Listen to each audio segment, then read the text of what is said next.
Let's be honest, there's no guidebook when it comes to relationships. So we end up having to stumble through life trying to figure things out for ourselves. What if there was a podcast that found the answers for you, that provided insight to build a successful relationship and ultimately find the companionship you've always hoped for? Welcome to the Girls Ask Guys show, where we answer the questions most people are afraid to ask when it comes to lessons in life and love. It's time to master this thing called life together with your hosts, John and Ashley. And welcome back to the Girls Ask Guys show. This is your question and answer period because we have questions and, well, we might have answers for you. Yeah. And we do have one that came in. And this one is from Rachel. Hey, Rachel, thank you for trusting us enough to ask us this question. Yes, very much. Rachel, this is, we were going over it before we started recording the show. This question is pretty in-depth, so everybody buckle up. It's going to get real fun. There's a lot of different topics that we can sort of hit and then, come together and create a whole vision for you. Yes. And so Rachel writes in, and she says, "Hi, I've been talking to this guy for a few months, and we've become really close friends. We've talked a lot. We've talked for hours on the phone. We've talked for hours on the phone almost every day." Damn. Not getting this. I'm not getting this. Okay. "We've talked for hours on the phone almost every day of the week, and he has come to see me since I live in another state. He sends a lot of mixed signals, and it's hard to tell if he's interested or not. I'm afraid of rejection. I don't want to put myself out there." So now, like Ashley alluded to, there's lots of different angles and lots of different things that are taking place in this. So I think probably the best thing to do is kind of go piece by piece. Right. So let's start with the close friends part. So they became close friends. Now, it happens obviously as you talk to someone more. You know what I mean? Inevitably, You're going to become closer. But I would really hope that if you're starting to feel that, it's not one-sided. Yeah, because, it's like myself and how when I go out, I meet people, and we've talked about this on the show many a time. I come in very low-key and very under the radar.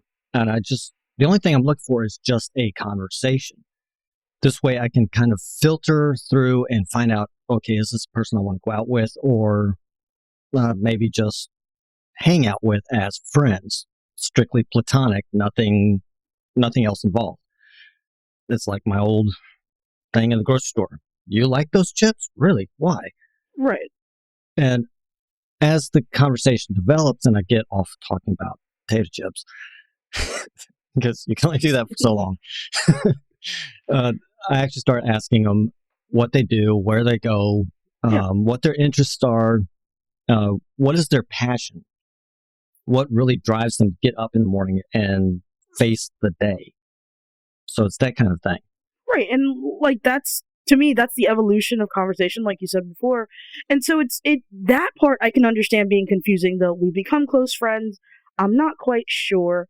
But I think there's a way that you talk to people who are close friends versus the way you talk to people who you're into. I think there's more of an effort there. So I would say, Rachel, I think the first thing you need to look at is he talking to me more than he would talk to the other person? Is there any kind of flirting taking place?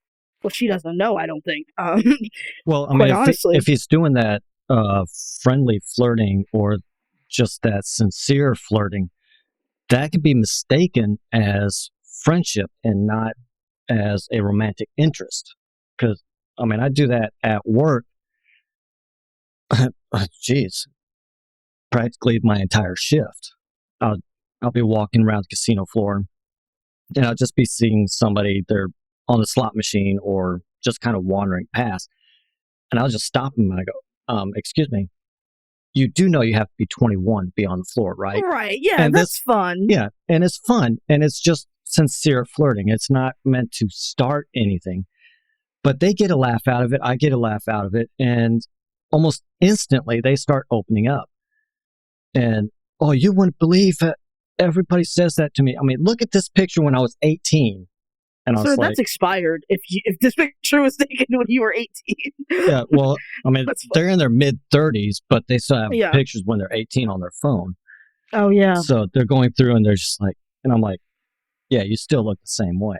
Right. And Yeah, again, right. it's just fun. Yeah. But I think that's where things get maybe confusing because you don't know how. If you guys are talking a lot, and you guys are really cool and everything, I would honestly suggest that you guys hop on like a game or something, or you play with it, maybe introduce another friend into the mix, not in the weird way. That comes later, but like introduce Oh, someone and see how they react to that person. Like if you guys have a mutual friend, see how they're how they're conversing with that person.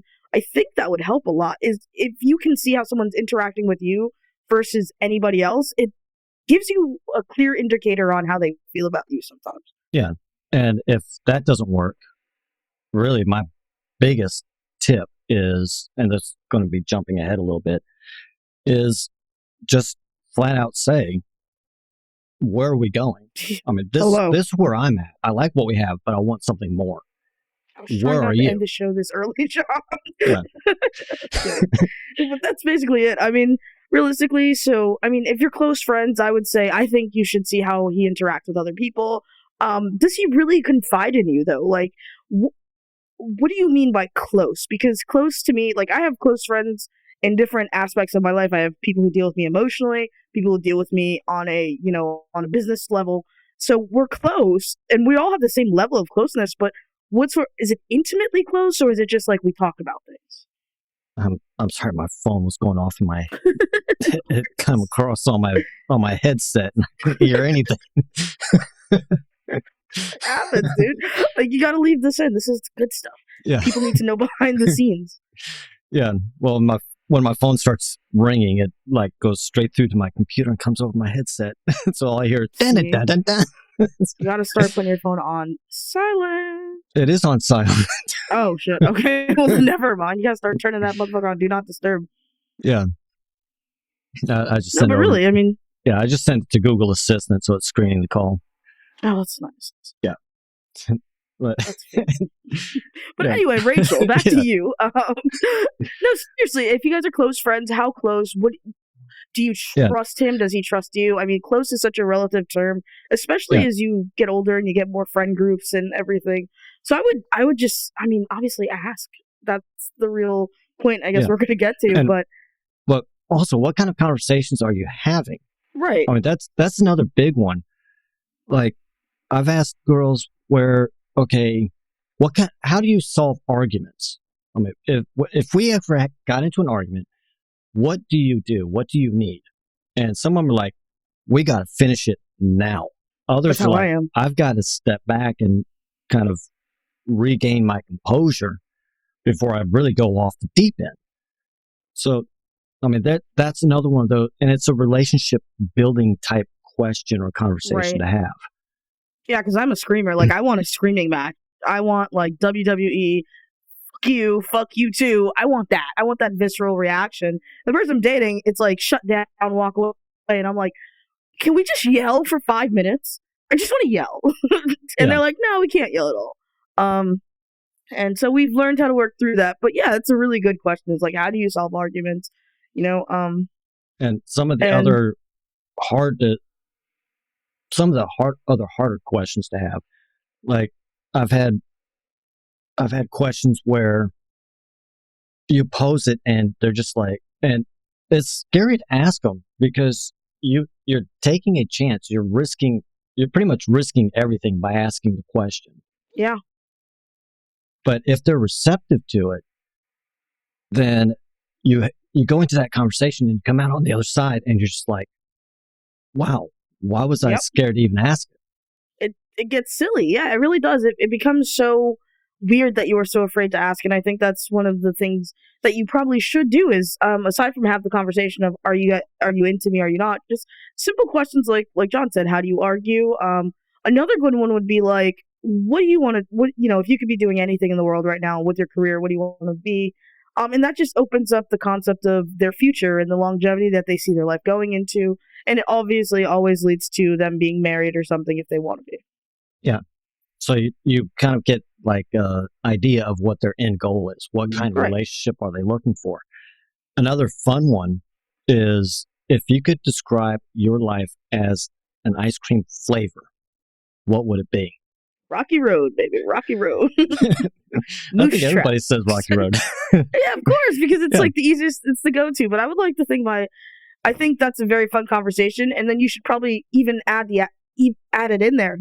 You can't say Rocky Road, so now you're not taking the easy way out. You have Yeah. to really think about it. Or you can ask them why Rocky Road, and that Yeah. kind of gives you a little bit more of an insight because they're going to go to a specific point in their life where it was really hard for them. Right. Or you can find out something about their childhood or anything else that the topic wouldn't have come up if you didn't ask that particular question. Absolutely. So, like, when it comes to you guys being close friends, if you're ready to have those serious conversations and you're already having them, I think that's a small indicator that someone is kind of into you. And that's just me speaking my own personal experience.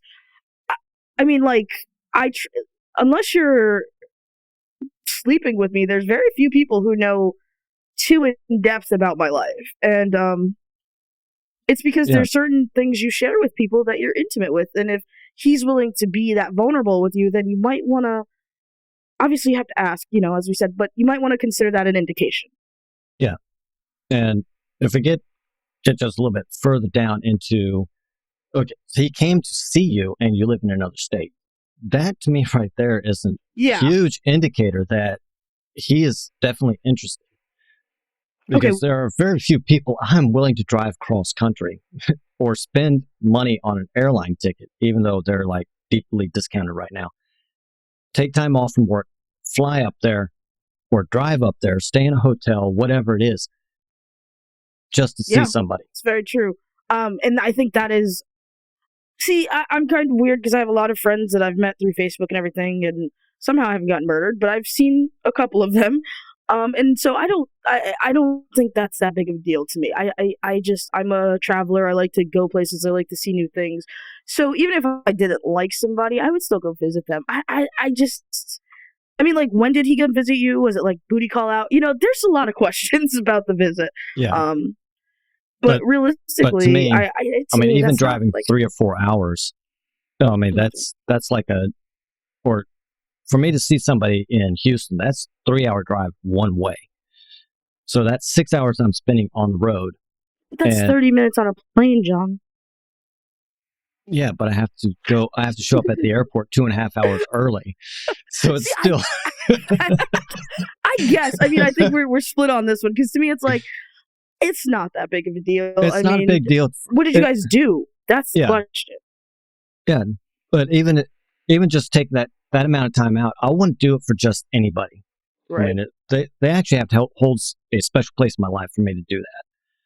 Because, if we're just kind of casual conversation, 3 or 4 sentences here or there. Oh, no, of course not. I'm not driving. No. But if we're having like in-depth conversations almost every day of the week, that I don't do that for just anybody. Right. Yeah, I guess. Like I said, I would want to know what you guys did while he was in there. Did you guys go to dinner? Did you see a movie? Like, that to me is where I think I would be able to make that decision of if he's into her or not. What you guys did versus him just going to see you. I don't know. Do you live in a really cool place? Yeah, pretty much. Yeah. And even if we get into the next part, which pretty much going to be like the majority of the show, I believe. And that's the whole mixed signals thing. Yeah. He's probably sending mixed signals because you yourself are sending mixed signals. Right. That's that dance. That very fun, I like to call it the mixed signal tango. Where it's like, I think I like you. I think I like you too.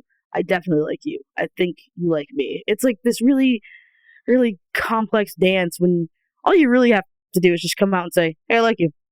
Yeah. And for myself, I've seen where the girls like me, and it's for myself, it's kind of easy to tell because there's certain like core signals that people will send out. Right. If they you like can feel it.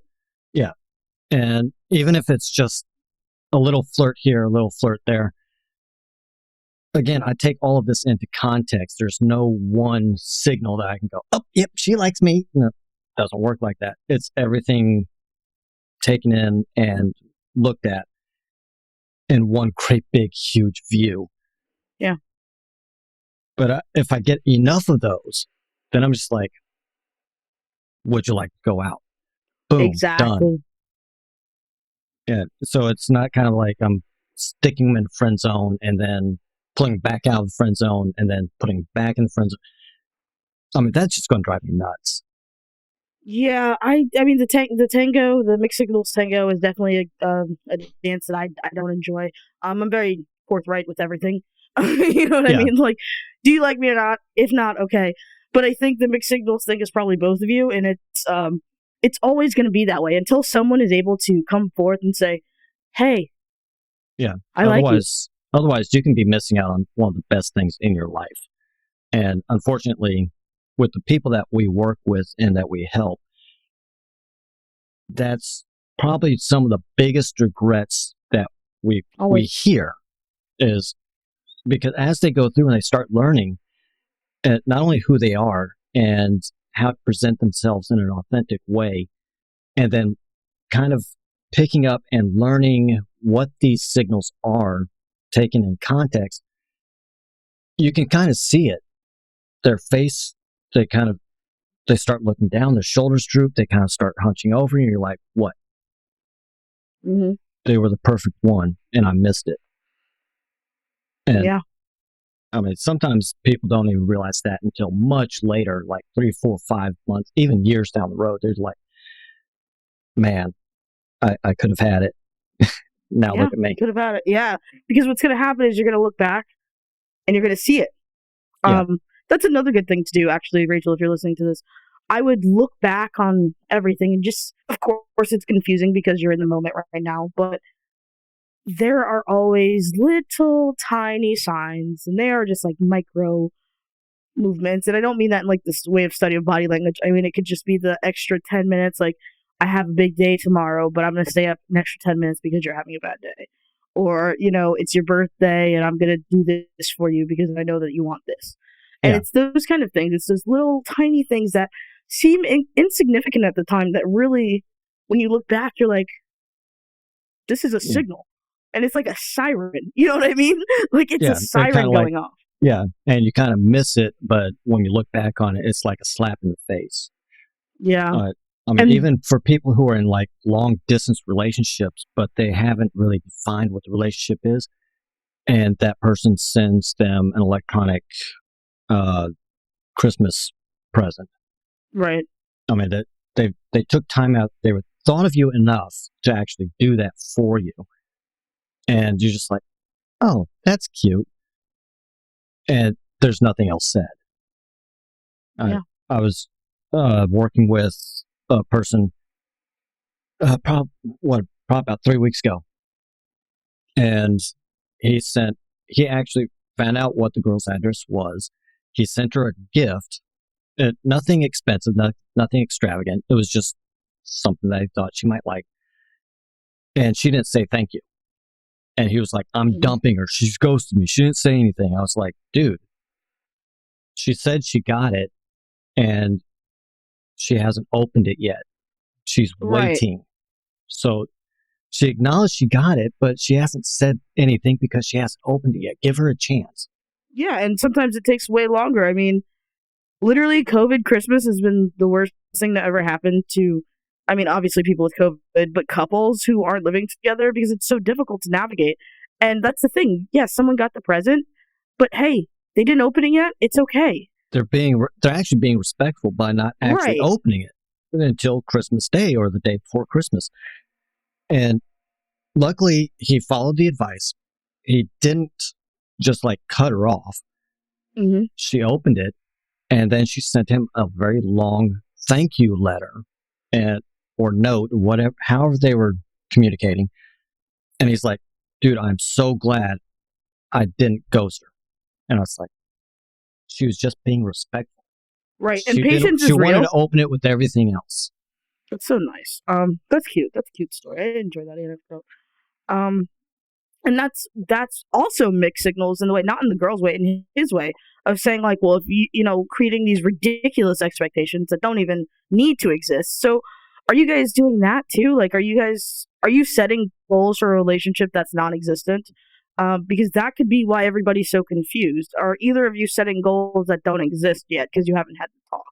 Are you Yeah. looking for things that aren't there because because to me it sounds like you like each other, even though I don't really agree with the whole like coming to see you thing. I think it sounds like you like each other. I think if you are bold enough to write into a show with two strangers, I think you're bold enough to confront this person in a very respectful way. But the last part is what's really holding you up is the confusion and the fear of rejection. Yeah. So, I mean, the fear of rejection, I mean, it exists not only for guys, but also Just for for girls everybody. as well. It's just that it's really not spoken of in the female circle. I mean, Right. it's like discussed amongst your girlfriends, but it's not discussed in intermixed company. Right. There's like, I, I don't get it, but that's how it is. I don't get it either, man. Even in movies, I think the Yeah. last movie that actually showed the fear of rejection that I can remember was, what is that? What the hell is the name of that movie? Sarah something or other. Forgetting Sarah Marshall? No, not Forgetting Sarah Marshall. So it's like there's I guess there's a fear. I don't know. It was funny as shit. Yeah. Sarah. But, anyways, it was about this girl. She liked this guy, and she got some other girl to play her part on social media. Or she did the social media part, and the other girl played like the live action version of it. That's weird. But it was this whole thing, and then the guy found out who she actually was, and They fell in love.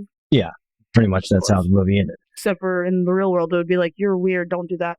Yeah, don't do it. You know what I mean? Like, don't do that. That's fucking weird. But no, realistically. Something or other, Biggest Loser. Oh, yeah, I've never seen it sounds dumb. And just in the real world perspective, it's probably hilarious, though, I can imagine.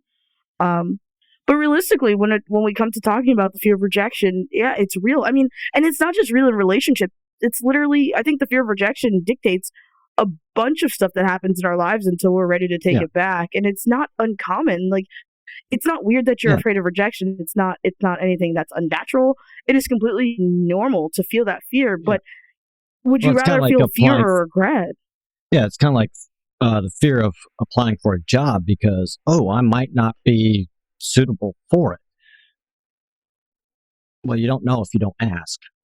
Right. Put the application in. So what if they reject you and, you don't have the education? Well, fuck you too.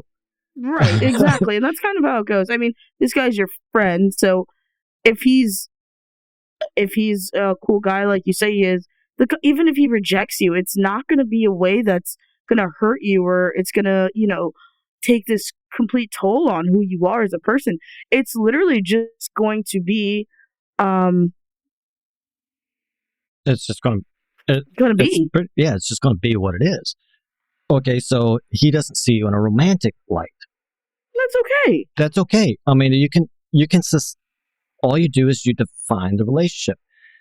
And that's all it's going to be. Because I've expressed my interest in several girls and they're just like, yeah, but I like what we have. I really don't want to go there. I'm like, okay, well, you know how I feel. I know how you feel. So all we do is that we're just going to define the relationship. I won't go someplace where you do not feel comfortable.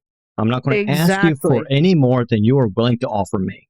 And that's what needs to be had. And of course you're afraid that he's going to reject you and you're going to put your feelings out there, but you're not going to look stupid. That's the thing. Like, you're thinking in terms of, I'm going to look like an idiot if he doesn't like me. And that's not true. What you're doing is being emotionally vulnerable. You're being completely honest with this person. And regardless of their outcome and regardless of what they say, you are still doing your part to make sure that this relationship is completely equal on both sides. Yeah. I mean, if nothing else, at least he knows how you feel. And who knows, maybe in 3, 4, 5 months, his feelings will change. I've seen that. That's happened to That me does happen. personally. And don't hold out for that, though. I will say that's don't that's hold something out people. for it. Yeah, that's a mistake people made. They hold out for the relationship. And you do that, and people in relationships hold out for their relationship, so it's not uncommon to do that. But don't hold out for or think, okay, hopefully he'll change his mind. No, if he says, this is what I want, this is what, then you say, okay. Are you willing to give up a great friendship just because you did not get what you wanted at that moment? Actually, it's good. It will end anyways, because all you're going to do is frustrate yourself, and to the point that you're now like totally fed up with him not seeing the signals. So eventually you start distancing yourself, then drifting you become away, more distant, and then all of a sudden you two just aren't talking anymore. Right, and things happen, and you'll look back and say, well, that's a natural progression. But as long as you did your part, I don't see a reason that he can't be completely honest and you guys just stay friends. I don't. Yeah, I mean, so long as you know what the rules are and what the boundaries are, because that's what a lot of people don't do. They don't have boundaries. The boundaries just kind of they're blurred lines. Yeah. Yeah, and if you have a boundary and they cross it, but you never express what that boundary was, all that does is cause arguments.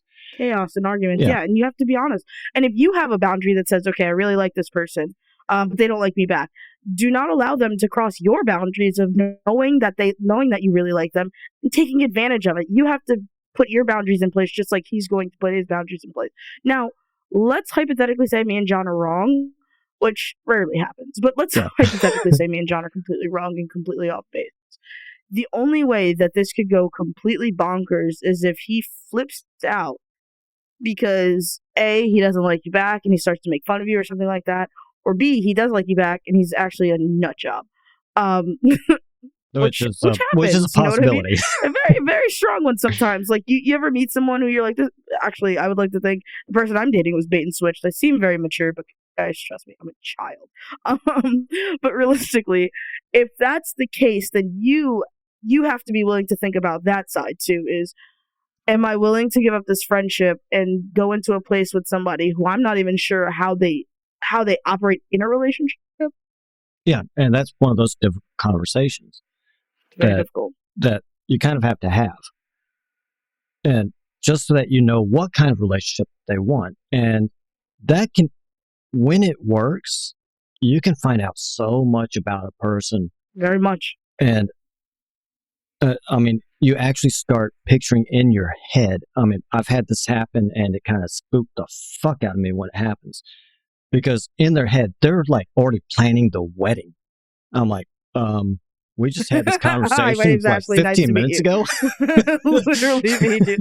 Everyone I meet, I'm like, can I see myself walking down the aisle with that person? Nope. Goodbye. Like, would they look better than me on my wedding day? But, I mean, it's kind of one of those conversations in which the magic actually starts happening. And it can be sustained for a very long time. But that really only happens when they really like you. Yeah. And they just haven't expressed it. And all you're doing is opening the door for them to express those feelings.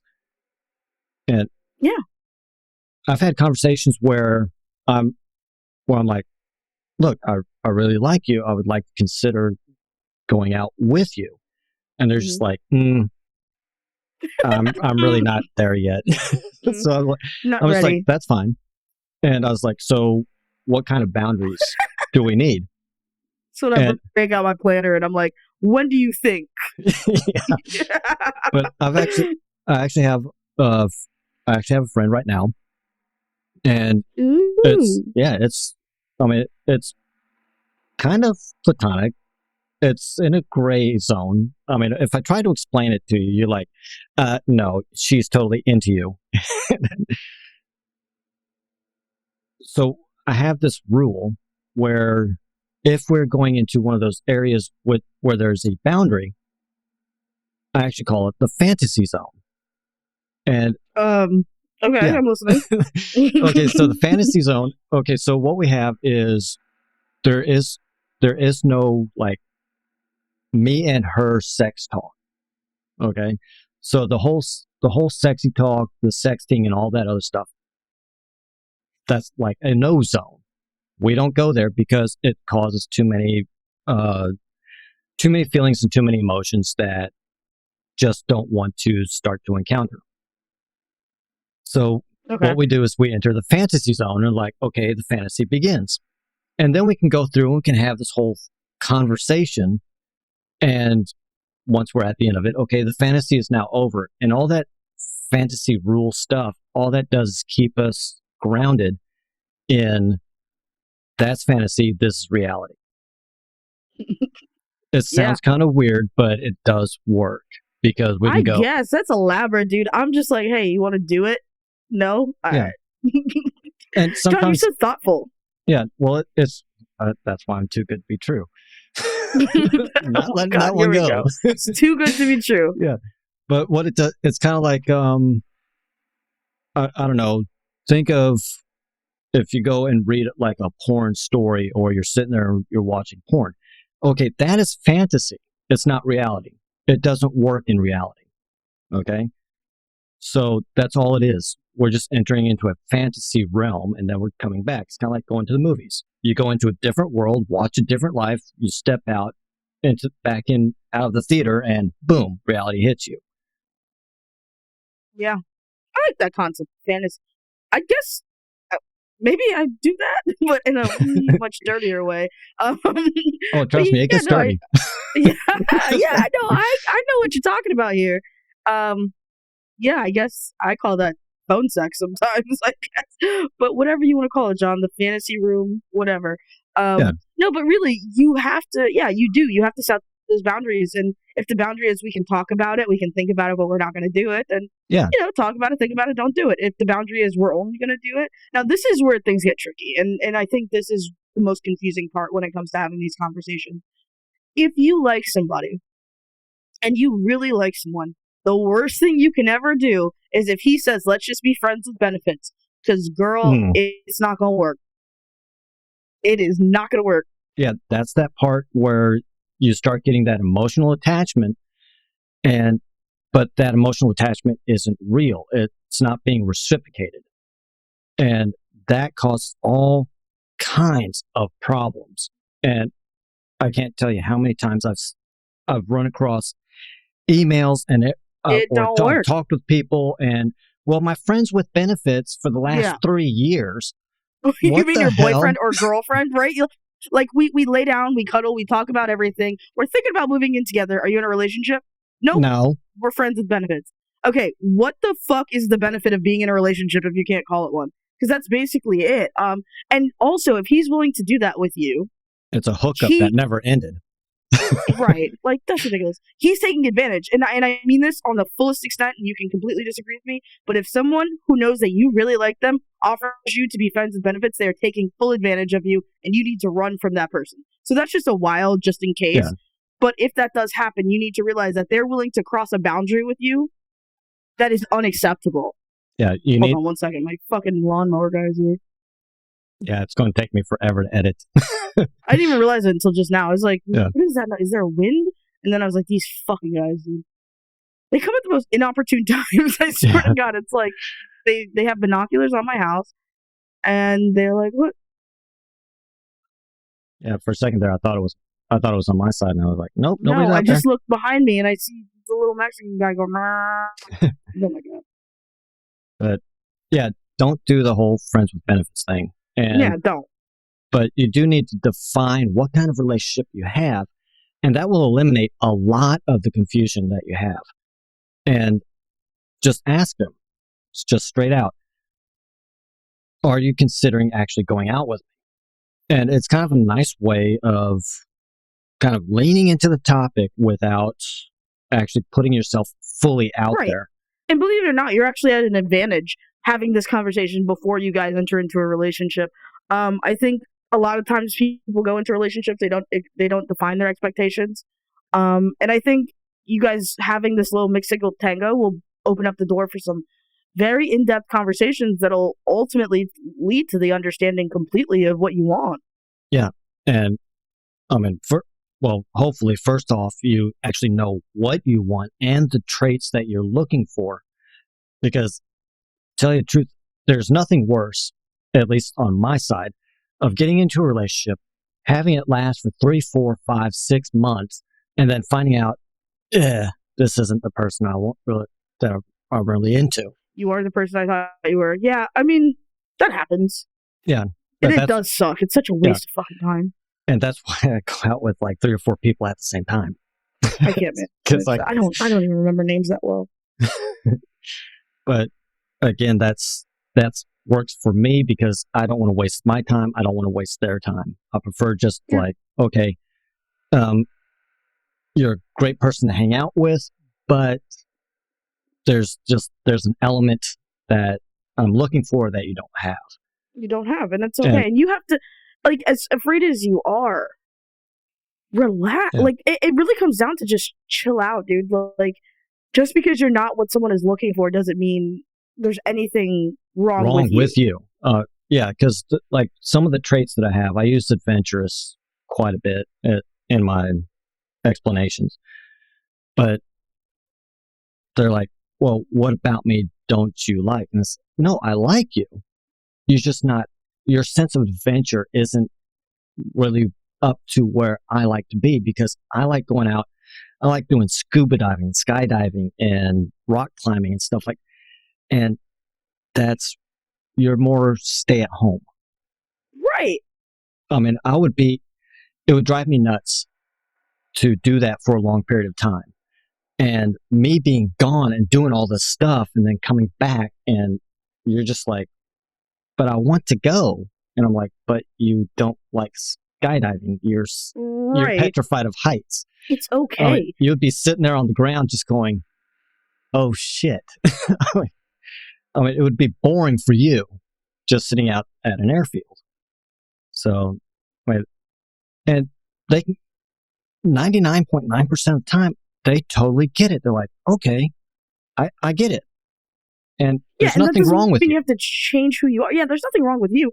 Some things just aren't meant to be, and it's okay. But the problem is, like I said, you have to understand that. And it's a very hard thing to understand. It's such a, like when you like somebody a lot, it's such a hard concept. I told you, I went through this with one of my friends, and it is. I'm not that person, but I have been. I think we've all been that person who's like, well, maybe if I just change this about myself, if I just change that about myself. That's why I don't reveal the 4 core traits that I want, because I don't want somebody changing themselves and being fake. Yeah. Because it's hard. Yeah. Because some of those traits, you can fake them for a little bit, but 6 months down the road, eventually I'm going to find out, and all it's going to do is piss me off because you're not the person that I thought you were. You're totally different. Exactly. And it's okay. Like I said, it is perfectly okay. And if it's not working, it's not working. If it's not right for you, it's not right for you. That is okay. But don't go looking. What am I trying to say? Don't go looking at it from a what's wrong with me perspective. Just understand that fundamentally some things don't work out. And that's okay. It may suck. It's going to hurt. You're going to cry about it. Don't think we're not saying don't feel it. Absolutely go through it. You're going to feel it. You're going to be upset. Rejection hurts, regardless of if you're afraid to face it or not. But understand that even if it doesn't work or he says no, it's okay. It gets better. It gets way better. By the way. It gets way better. And I mean, just based off of what I read here, is he is into you. He does like you. The only thing you're missing is, does he like you in a romantic sense? Right. And I think he might. I think I'm leaning towards that, but you have to be willing to put yourself out there. And I'm not saying go full on, and because all that's going to do is just freak him out. Just lean into it just a little bit. Don't sit there and go, I want to have your kids. Don't go there. Just, hey, this is where I'm at. I like what we have. This is where I'm at. Where do you see us going? And he could say, I'm perfectly happy right where I'm at. Or Yeah. with what we have. And okay, is there a possibility of maybe something more? And he could, like, I have different phases that I go through. And all it is I'm checking myself. Am I in love with them or not? Mhm. And I'm going to have to do a complete different show for this. But I have these phases where I actually check myself. And okay, I'm interested. Okay, now I'm curious. And then from there, it kind of works up. And then I'm like, oh shit. Okay, yeah, I'm in love with him. Yeah. But I've done that as far as I just know who I am. That's where that comes from. I don't just go, oh man, yeah, we're in love. And then I find out, no, it was just a crush. Right. But you have to ease into it. Hey, this is where I'm at. Where are you at? And he could say, yeah, I, I just didn't know how to tell you. So if the friendship goes on for too long, then the guy really doesn't know how to actually broach the subject of, hey, I have a romantic interest in you because you've been in this non-defined, non-committal friendship type deal. Right. Very true. And that's tricky. So, wow, that is tricky. I've never even thought about it that way, that if you wait too long, it just gets kind of awkward and like, yeah, I should really I, shouldn't like I? you. I mean, this is what those I never thought about that. Hallmark movie shows are all about. I mean, you've been friends or the two characters, they've been friends for like 2 years and they share everything. They're having breakfast, they're coming over for lunch, and they develop this tension in the show or in the movie. They really like each other, but nobody's saying anything. It's Yeah. great. It's great for drama. It's great for the romance movies. It sucks in real life. And you just have to look, where are we going? That's And it. That's what it comes down you to. got to risk it. Listen, Rachel, if you didn't get anything from this conversation, there's two things you need to do. Speak up and let it and feel whatever comes natural. So Yeah. speak up and you say, I want to be with you. He says, great. And you go, great. And then you guys frolic into a rainbow together. Wonderful. Yeah. You say, I want to be with you. He says, well, I really like you as a person, and he gives you that whole like rigmarole. You say, it's okay. It's okay. I'm okay with that. Yeah. You take yourself, you set the boundaries to as far as you're willing to set them. So for maybe the first month, maybe we shouldn't talk as much so that I can try and move on. Because even if you're not in a relationship with someone, if you like them and you're talking to them constantly every day, it's going to be hard for you to focus on finding someone else. So really find the boundaries that you're willing to go to with that person if they reject you. Personally, I think he likes you. I think you guys are both being chickens, and that's okay. It's normal. Yeah. But I think if you speak up, everything will get better. Yeah, I think probably the reason I have that fantasy rule is because you don't want the whole conversation to turn into just sex. I mean, that's probably one of the biggest things I see is that the conversations turn into just talking about getting it on, and you're not talking about anything else, and you're not talking about life. You're not talking about cooking or my day was crap. Right. And so, I mean, that's not what a real relationship, just talking about sex and stuff like that, that's not what a real relationship is. So I would say just watch for that. I mean, that's why myself and these other girls that I'm talking to, we kind of cut that off. I mean, we still go there, but we don't go there repeatedly. Our conversations evolve. We talk about how our day was, how our nights were, how just everyday bullshit that we have to go through. Yeah. So Rachel, basically, speak up. Yeah, that's how you know if you have like a real relationship or you just have a fantasy. Yeah, speak up. Go through it. Go through let it. him know that you want something more, and then it's really not up to you. It's up to him as to whether he's looking for something romantic or not. And if he's not, it's not you. It's not you. Don't be afraid to put yourself out Never.